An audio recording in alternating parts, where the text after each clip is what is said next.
when I was going through some of your research, I came across a phrase called empathetic capacity. What is that? Oh, well, so that's my big project.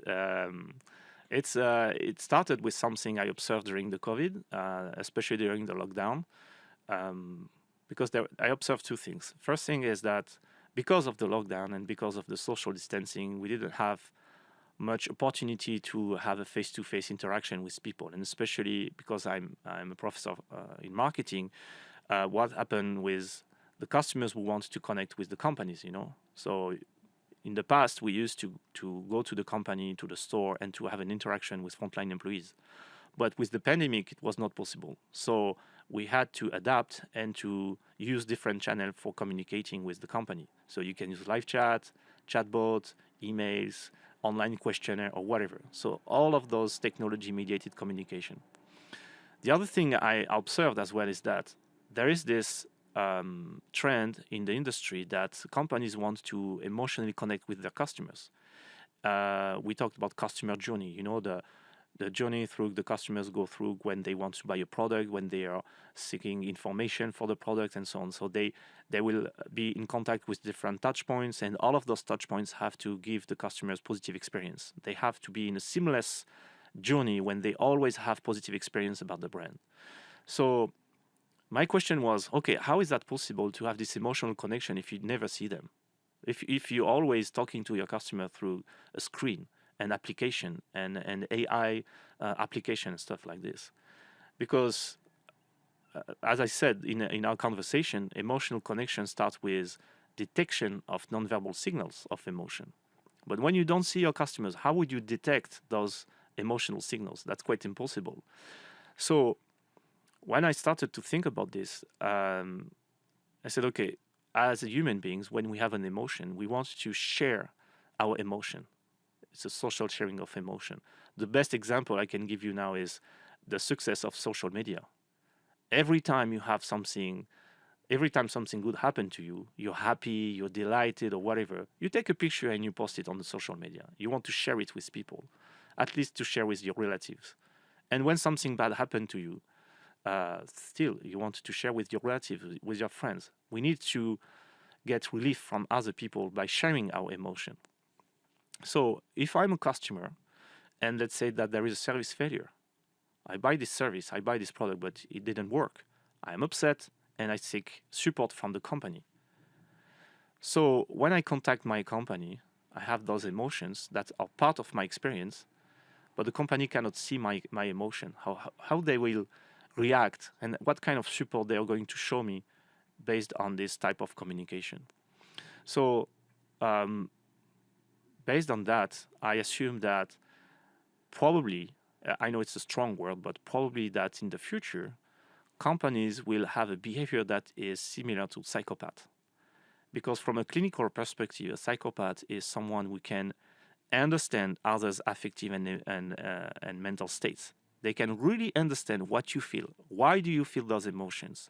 What is the event that triggered this emotion? How would you react to the emotion? What is your future behavior based on this emotion? They know pretty much everything about your behavior, but they can't share your emotion. They don't feel your sadness. They don't feel your fear or your anger or whatever. They are cold like a stone.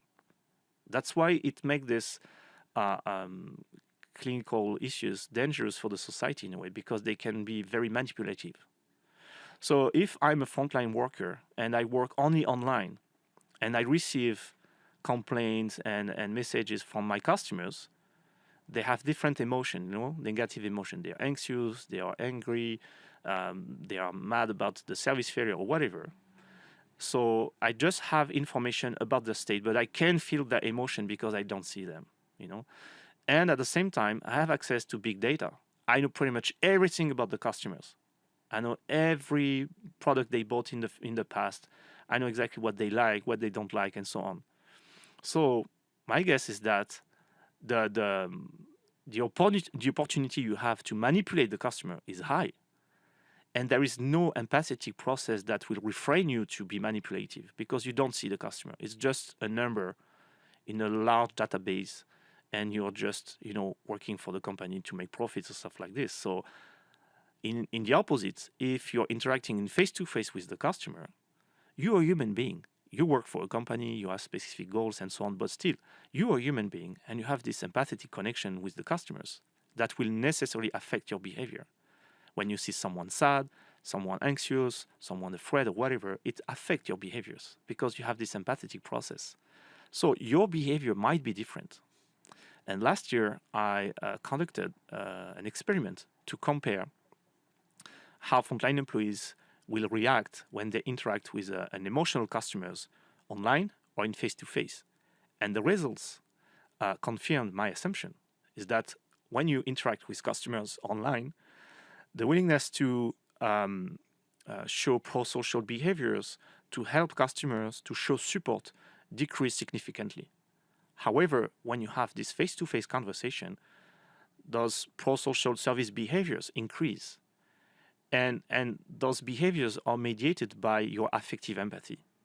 Do you have empathy for customers or you don't have any kind of empathy? And the technology mediated communication is a filter that refrain and decrease your capacity to empathize with customer. So that's a question. How can you claim that you want to emotionally connect with the customers if you put automation everywhere? So one of the solutions is to decide where and when customers need to share their emotion and when they don't need to share their emotion. You want to withdraw money? The best option you have is to use the ATM. When you withdraw money, you don't have any kind of emotion. It would be a burden to tell to the teller every time you want to withdraw 20 bucks, I'm here to withdraw 20 bucks. Okay, it's too much work for just withdrawing money. So ATM is fine, no worries.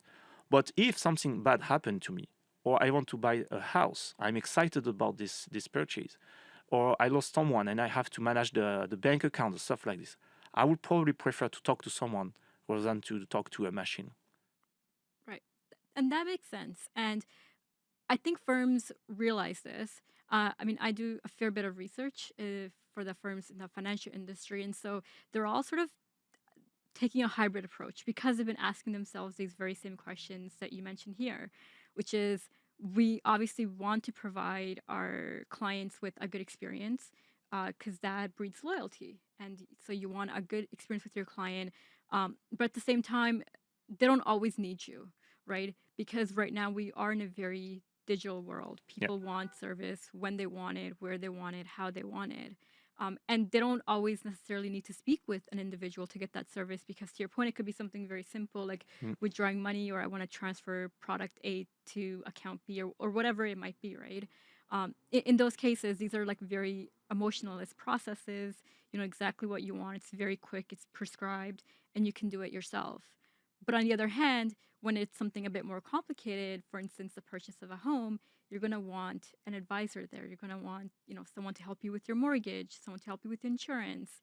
And so in that sense, what I've seen is that firms have been trying to sort of take this hybrid approach and provide those more personal human touch points to clients to have a better experience. So I think it's really fascinating how you're doing research into this area.